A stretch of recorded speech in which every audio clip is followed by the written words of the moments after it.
नमस्कार, बहुत बहुत स्वागत है आपका बुलेटिन में। मैं हूं आपके साथ राजश्री थवाई। तो चलिए तेज रफ्तार अंदाज में शुरू करते हैं खबरों का सिलसिला।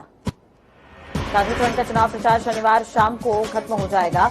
इससे पहले प्रधानमंत्री नरेंद्र मोदी ने अपने संसदीय क्षेत्र वाराणसी में डेरा डाल दिया है। तो प्रचार के अंतिम 2 दिन वाराणसी में ही रहेंगे। पीएम आज वाराणसी शहर में रोड शो करेंगे। पीएम मोदी के रोड शो की शुरुआत मलदहिया चौराहे पर स्थित सरदार पटेल की प्रतिमा पर शाम 4 बजे माल्यार्पण करने के बाद से होगी। रोड शो लहराबीर, कबीर चौरा, लोहाटिया, बुलानाला, मैदाजीन चौक, विश्वनाथ धाम, बास फाटक होते हुए गौदोलिया पर जाकर खत्म होगी। रोड शो वाराणसी के 3 विधानसभा क्षेत्रों कैंट शहर उत्तरी और शहर दक्षिणी से होकर गुजरेगा। प्रधानमंत्री का श्री काशी विश्वनाथ मंदिर में दर्शन पूजन का भी कार्यक्रम है। प्रधानमंत्री दशाश्वमेध घाट पर होने वाली नित्य संध्या गंगा आरती में भी शामिल हो सकते हैं। सीएम योगी आदित्यनाथ ने चंदौली के सैयद राजा विधानसभा क्षेत्र में जनसभा को संबोधित किया। इस दौरान उन्होंने कहा कि 7 मार्च को सभी को मतदान करना है और 6 चरणों के चुनाव रुझान बताते हैं। भाजपा का स्कोर 350 क्रॉस कर चुका है। सीएम योगी ने जनसभा में कहा कि 10 मार्च को जब चुनाव के परिणाम आएंगे तो परिणाम के बाद पूरे प्रदेश में भाजपा ही दिखाई देगी। इस भय से सपा बसपा के नेताओं ने अभी से अपनी बुकिंग शुरू कर दी है विदेश भागने की। सीएम योगी ने कहा कि एक जनपद एक मेडिकल कॉलेज का वादा भी पूरा हुआ। किसी गरीब के साथ कोई भी भेदभाव नहीं हुआ। पहले प्रदेश की जनता को बिजली नहीं मिलती थी, आज भरपूर बिजली मिल रही है। प्रदेश मुखिया योगी आदित्यनाथ ने कहा कि कोरोना काल खंड में पीएम मोदी के नेतृत्व में फ्री में वैक्सीन टेस्ट और उपचार दिया गया। ज्यादातर लोग वैक्सीन ले चुके हैं। वैक्सीन का कोई भी पैसा नहीं लगा, फ्री में सभी को वैक्सीन दी गई। समाजवादी पार्टी के राष्ट्रीय अध्यक्ष अखिलेश यादव भी आज वाराणसी में रोड शो करेंगे। उनका काशी विश्वनाथ मंदिर में पूजा पाठ का कार्यक्रम है। अखिलेश यादव का रोड शो उत्तरी, दक्षिणी और कैंट विधानसभा क्षेत्र में होगा। अखिलेश के रोड शो के दौरान विधानसभा क्षेत्रों के प्रत्याशी विजय रथ पर सवार रहेंगे। अखिलेश यादव का रोड शो रात 8 बजे से 10 बजे तक होगा। ये रथ यात्रा चौराहे से शुरू होकर गिरजाघर चौराहा पर जाकर खत्म होगी। यूपी विधानसभा चुनाव में छठे चरण में 10 जिलों की 57 सीटों के लिए 55.70% वोट डाले गए। चुनाव के छठे चरण में गोरखपुर, अम्बेडकर नगर, बलरामपुर, सिद्धार्थनगर, बस्ती, संत कबीर नगर, महाराजगंज, कुशीनगर, देवरिया और बलिया जिले में हुआ है। अम्बेडकर जिले में यहां पर सबसे ज्यादा 62.22% मतदान हुआ है। वहीं बलरामपुर जिला वोट डालने के मामले में सबसे कम 49.64% मतदान यहां पर हुआ। विधानसभा वार अगर सबसे ज्यादा मतदान अम्बेडकर नगर के अकबरपुर में 63.25 और बलिया के बैरिया में सबसे कम 43.50% वोट पड़े। विधायक और बाहुबली मुख्तार अंसारी के बेटे अब्बास अंसारी ने यूपी के मऊ में एक जनसभा को संबोधित करते हुए विवादित बयान दिया। अब्बास अंसारी ने कहा कि सरकार आने पर 6 महीने तक ट्रांसफर पोस्टिंग नहीं की जाएगी, पहले उनसे हिसाब होगा।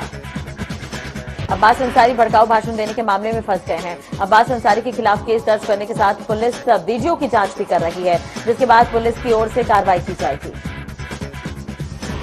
बस्ती जिले के मंढेरवा थाना क्षेत्र में खजौला पुलिस चौकी के पास हाईवे पर सीआरपीएफ के जवानों की बोलेरो एक अनियंत्रित ट्रक से टकरा गई, जिसके बाद हादसे में बोलेरो सवार 3 जवानों की मौत हो गई, जबकि बोलेरो चालक गंभीर रूप से घायल हो गए। हादसे में गंभीर रूप से घायल सीआरपीएफ 112 बटालियन के जवानों और चालक को जिला अस्पताल भिजवाया गया, जहां पर डॉक्टरों ने जांच के उपरांत सीआरपीएफ के 3 जवान 36 वर्षीय हीरालाल, 37 वर्षीय जयप्रकाश और धर्मेंद्र लाल को मृत घोषित कर दिया। बस्ती में हुई घटना की जानकारी सीआरपीएफ के अधिकारियों को और दिवंगत जवानों के परिवारजनों को दे दी गई है। हादसे के बाद ट्रक चालक ट्रक छोड़कर फरार हो गए। मुंडेरवा पुलिस ट्रक नंबर के आधार पर उसके मालिक और उसके चालक का पता लगा रही है। उत्तर प्रदेश के पूर्व मुख्यमंत्री और समाजवादी पार्टी के अध्यक्ष अखिलेश यादव ने सीएम योगी आदित्यनाथ के बुलडोजर वाले बयान पर पलटवार किया। उन्होंने एक वीडियो शेयर करते हुए लिखा कि बुलडोजर बाबा अब खाली होकर बुल और डॉग से खेलेंगे। योगी आदित्यनाथ अपनी रैलियों में लगातार बुलडोजर का जिक्र करते रहे हैं। उन्होंने गुरुवार को गाजीपुर की सभा में कहा कि इसी जिले में बीजेपी के नेता की हत्या हुई। सपा ने अपराधियों के सामने घुटने टेके थे। जो सपा के समय तमंचा लहराते थे, आज वे कीड़े की तरह रेंगते हैं। गाजियाबाद में हिंडन एयरबेस पर वायुसेना का पहला C-17 ग्लोब मास्टर पहुंचा, जिसमें करीब 200 छात्रों को रोमानिया से सुरक्षित भारत लाया गया। अमेठी में अधेड़ का शव खेत में पड़ा मिला, जिसके बाद सूचना मिलते ही मौके पर पहुंची पुलिस ने शव को कब्जे में लिया है और पोस्टमार्टम के लिए भेज दिया है। यूक्रेन में 3 दिन से फंसे आगरा के देवेंद्र का परिवार वाले बेसब्री से इंतजार कर रहे हैं। परिवार वाले बेटे के घर वापसी को लेकर पूजा अर्चना भी कर रहे हैं और सलामती की दुआ मांग रहे हैं। हमीरपुर में किशोरों ने फांसी लगाकर आत्महत्या कर ली, जिसके बाद सूचना मिलते ही मौके पर पहुंची पुलिस ने शव को कब्जे में लिया है और पोस्टमार्टम के लिए भेज दिया है। जांच जारी है। रायबरेली में अनियंत्रित कार ने साइकिल सवार को टक्कर मार दी। हादसे में साइकिल सवार की मौके पर ही मौत हो गई, जिसके बाद सूचना मिलते ही मौके पर पहुंची पुलिस ने शव को कब्जे में लेकर पोस्टमार्टम के लिए भेज दिया है और मामले की जांच जारी है। बदायूं में युवक की गोली मारकर हत्या कर दी गई, जिसके बाद सूचना मिलते ही पुलिस मौके पर पहुंची। पुलिस ने शव को कब्जे में लिया है और पोस्टमार्टम के लिए भेज दिया है। अलीगढ़ में गृह कलेश के चलते युवक ने पेट पर फांसी लगाकर आत्महत्या कर ली, जिसके बाद सूचना मिलते ही पुलिस मौके पर पहुंची और जांच की जा रही है। बांदा में चौराहे पर स्थापित ऐतिहासिक महाराणा प्रताप की प्रतिमा ट्रक के टक्कर से मलबे में तब्दील हो गई। प्रतिमा के टूटने से स्थानीय लोगों में गुस्सा है और पुलिस को इसकी सूचना दी गई है। अलीगढ़ के एक निजी अस्पताल में प्रसव पीड़ा के दौरान महिला की मौत हो गई। महिला के परिजनों ने अस्पताल स्टाफ पर लापरवाही का आरोप लगाया है। वहीं सूचना मिलते ही मौके पर पहुंची पुलिस मामले की जांच कर रही है। गाजियाबाद में पंजाब नेशनल बैंक के लॉकर में रखा 1 करोड़ से ज्यादा का गोल्ड बैंक लॉकर से गायब हो गया, जिसके बाद सूचना मिलते ही मौके पर पहुंची पुलिस मामले की जांच कर रही है। मुजफ्फरनगर में प्राइवेट स्कूल के मास्टर अपने अन्य साथियों के साथ मिलकर 8 साल की बच्ची को हवस का शिकार बना रहे हैं, जिसके बाद सूचना मिलते ही मौके पर पहुंची पुलिस ने बच्ची का मेडिकल कर मामला दर्ज करवा दिया है और मास्टर समेत एक साथी को गिरफ्तार किया है। यूक्रेन में फंसे बाराबंकी के छात्र ने वीडियो वायरल कर भारत सरकार से मदद की गुहार लगाई है। वहीं छात्र का कहना है कि यूक्रेन में हालात ऐसे हैं कि उनके खाने पीने तक के लाले पड़े हुए हैं। फर्रुखाबाद में निरीक्षण के दौरान जिला अस्पताल की लापरवाही सामने आई, जहां जिला अस्पताल में इलाज कराने आए मरीज को घंटों इंतजार के बाद भी स्ट्रेचर नहीं मिला। अलीगढ़ में अनियंत्रित होकर ई रिक्शा पलट गया। हादसे में 6 साल की मासूम की मौत हो गई, जिसके बाद सूचना मिलते ही मौके पर पहुंची पुलिस ने शव को कब्जे में लेकर पोस्टमार्टम के लिए भेजा है और मामले की जांच जारी है। महिला का शव फांसी के फंदे पर लटका मिला, जिसके बाद सूचना पुलिस को दी गई। हालांकि पुलिस इस पूरे मामले पर जांच कर रही है। ऑपरेशन गंगा के तहत यूक्रेन में फंसे छात्रों के बीच जालौन की बिंदु त्यागी अपने घर लौटी, जिसके बाद छात्रा ने सरकार का धन्यवाद किया है। लखनऊ में निर्यात भवन में भीषण आग लग गई। आग लगते ही सरकारी गाड़ियां धू धू कर जल गई, जिसके बाद सूचना मिलते ही मौके पर पहुंची पुलिस और फायर ब्रिगेड की टीम ने कड़ी मशक्कत के बाद आग पर काबू पा लिया। अलीगढ़ में डीजे पर डांस के दौरान 2 पक्षों में कहासुनी हो गई। इस दौरान दोनों पक्षों में जमकर लाठी डंडे चले हैं। मारपीट का वीडियो सोशल मीडिया पर तेजी से वायरल हो रहा है। आगरा में हड्डी रोग विशेषज्ञ ने बाएं पैर की जगह दाएं पैर का ऑपरेशन कर दिया, जिससे मरीज अस्पताल और घर के चक्कर काट काट कर परेशान हो रहा है। वहीं अपर मुख्य चिकित्सा अधिकारी का कहना है कि इस मामले में जांच की जा रही है। बदायूं में कोल्ड स्टोरेज में अमोनिया गैस का लीक होने से कई वर्कर यहां पर बेहोश हो गए, जिसके बाद सूचना मिलते ही पुलिस मौके पर पहुंची और फिलहाल आवागमन बंद कर रूट को डायवर्ट किया गया है। फर्रुखाबाद में जहरीली शराब पीने से 3 लोगों की मौत हो गई, जिसके बाद सूचना मिलते ही पुलिस मौके पर पहुंची। पुलिस ने शव को कब्जे में लेकर पोस्टमार्टम के लिए भेज दिया है और मामले की जांच जारी है। बरेली में एक दहेज लोभी युवक ने रिश्ता तय होने के बाद अपनी दहेज की मांग पूरी न होने पर शादी से इनकार कर दिया, जिससे परेशान होकर पीड़ित युवती की मां ने एसएसपी को प्रार्थना पत्र देकर कार्रवाई की मांग की है। प्रयागराज में ऑनलाइन परीक्षा कराए जाने की मांग को लेकर इलाहाबाद यूनिवर्सिटी के छात्रों ने जमकर हंगामा किया।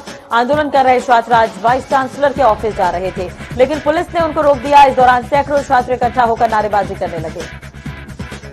बवाल की आशंका को देखते हुए पुलिस के अलावा पीएसी को भी बुलाया गया। पुलिस अफसर ने यहां पर छात्रों को समझाने की कोशिश की, लेकिन छात्र अपनी मांग पर अड़े रहे। छात्रों का कहना है कि जब क्लास जो है ऑनलाइन चल रही तो परीक्षा ऑफलाइन क्यों हो रही। रायबरेली के जिला अस्पताल की सीएमएस डॉक्टर नीता साहू का आरोप है कि चौकी इंचार्ज बिना इजाजत उनके दफ्तर में साथी पुलिसकर्मी और उनके साथ घुस गए और नियम विरुद्ध काम के लिए दबाव डालने लगे। चलिए अब आपको सीधी तस्वीरें दिखाते हैं। इस वक्त अमित शाह रैली कर रहे हैं, क्या कुछ कह रहे हैं सुनिए। आते हैं क्या? पहली बार उत्तर प्रदेश में सबका साथ सबका विश्वास की सरकार चली है तो पहली बार,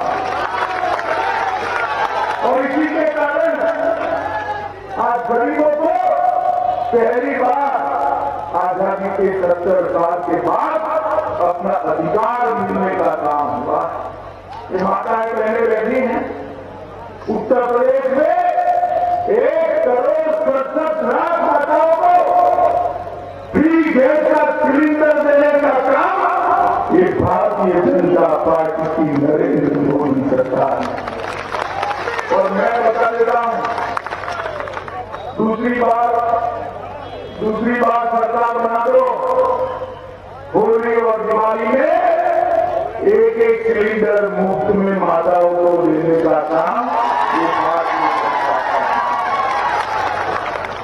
2 करोड़ 61 लाख गरीबों के परिवार में शौचालय भेजने का काम ये भारतीय जनता पार्टी की सरकार ने 1 करोड़ 41 लाख लोगों में निःशुल्क मुफ्त में बिजली पहुंचाने का काम ये भारतीय जनता पार्टी की सरकार ने किया। माताओं भाइयों बहनों, मुझे बताओ, कभी भी ये बिजली रानी जंगीपुर वालों के घर में 24 घंटा आती थी क्या? आती थी क्या? योगी जी ने 18 घंटे से 24 घंटे बिजली पहुंचाने का काम किया है। जो गरीब के घर में आज बिजली पहुंची, ये परिवर्तन भारतीय जनता पार्टी की लाई। कितने लोगों ने भाई टीका लगाया? जरा हाथ में पकड़ दो, सबका टीका लगाना, सब सुरक्षित होना। देखिए, मोदी जी ने 130 करोड़ लोगों को टीका लगाकर कोरोना की तीसरी लहर से सुरक्षित करने का काम किया है। भाई, सुरक्षित करने का काम। अगर टीका न लगता तो तीसरी लहर में सुरक्षित रह पाते क्या? कोरोना आया, गरीब की रोजगारी गई, लॉकडाउन हो गया, रोज कमाकर रोज खाने वाला गरीब क्या करे? मोदी जी ने फैसला दिया, देश में 80 करोड़ लोग और उत्तर प्रदेश में 15 करोड़ लोगों को प्रति व्यक्ति प्रति माह 5-5 किलो अनाज मुफ्त में देने का काम देश के प्रधानमंत्री नरेंद्र मोदी जी ने किया। भाइयों बहनों, 15 करोड़ लोगों को 2 साल से मुफ्त में मोदी जी ने अनाज भेजा और योगी जी ने इसके साथ तेल, दलहन और नमक भेजने का काम योगी आदित्यनाथ जी ने किया।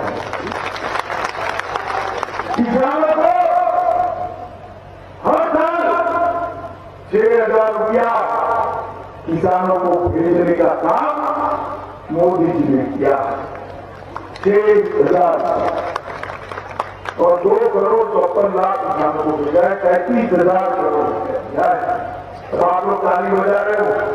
मैं बताता हूं कि एक बार फिर से भारतीय जनता पार्टी की सरकार बना दीजिए, हम 5 साल तक कोई किसान को बिजली का बिल ही नहीं भरना है। बिजली मुफ्त। हर बच्ची जो उच्च शिक्षा के लिए जाती है, माताओं खास सुनना, हर बच्ची जो उच्च शिक्षा के लिए जाती है उसको मुफ्त में स्कूटी देने का काम,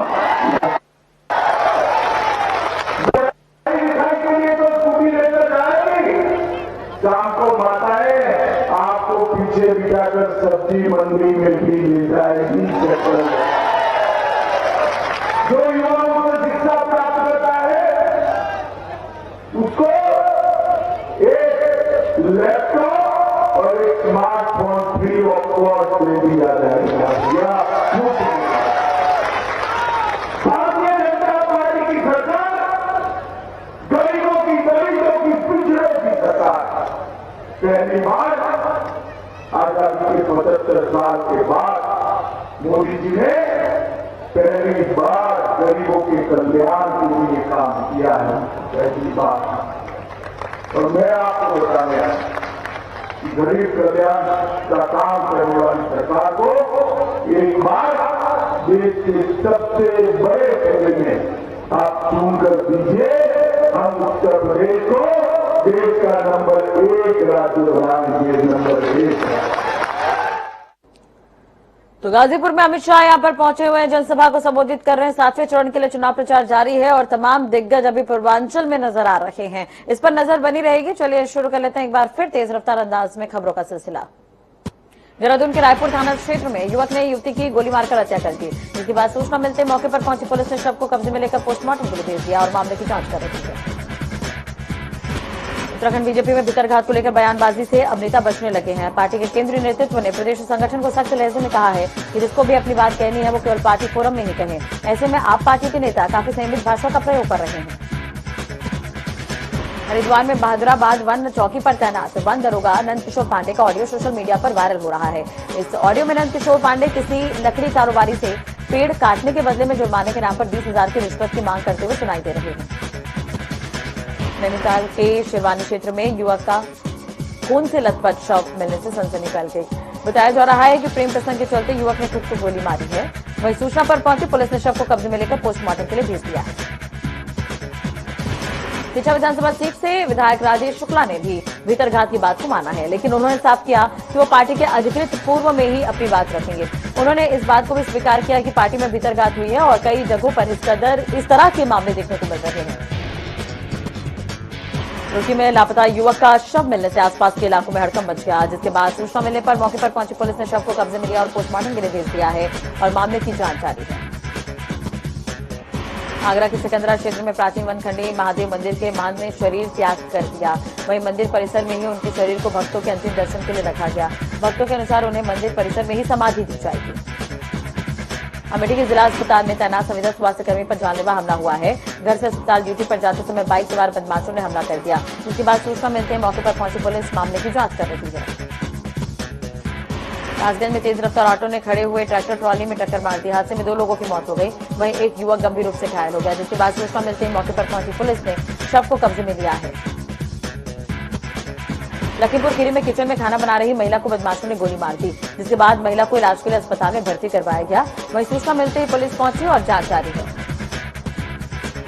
सहारनपुर के कोतवाली देहात थाना क्षेत्र में दुष्कर्म के बाद प्रेमी ने ही प्रेमिका को जहर खिलाकर मौत के घाट उतार दिया और मौके से फरार हो गया, जिसके बाद सूचना मिलते ही मौके पर पहुंची पुलिस ने शव को कब्जे में लिया है। चंदौली के बलुआ थाना क्षेत्र में अज्ञात युवक का नहर में तैरता मिला शव, जिसके बाद सूचना मिलते ही पुलिस मौके पर पहुंची और नहर से शव को निकालकर मामले की जांच जारी है। ललितपुर के बालाबेहर क्षेत्र में राजकीय होम्योपैथिक अस्पताल में आए दिन ताला लगता रहता है। डॉक्टर और कर्मचारियों की मनमानी के चलते अस्पताल नहीं खुलता। अस्पताल न खुलने से लाखों रुपए की लागत से बनी दवाइयां एक्सपायर हो रही हैं। बिजनौर के थाना शेरकोट क्षेत्र में अज्ञात युवक का जला हुआ शव मिलने से आसपास के इलाकों में हड़कंप है, जिसके बाद सूचना पर पहुंची पुलिस ने शव को कब्जे में लिया है और पोस्टमार्टम के लिए भेज दिया है। अलीगढ़ के एएमयू छात्रों ने यूक्रेन में किए जा रहे हमले के विरोध में मार्च निकालकर विरोध जताया और यूक्रेन में फंसे भारतीय छात्रों और मारे गए छात्र नवीन के शव को भारत लाने की मांग की है। सहारनपुर के देवबंद रोड में एक किराना दुकान में अचानक आग लगी, जिसके बाद लाखों का सामान जलकर राख हो गया। सूचना पर पहुंची फायर ब्रिगेड की टीम ने करीब 2 घंटे की कड़ी मशक्कत के बाद आग पर काबू पा लिया।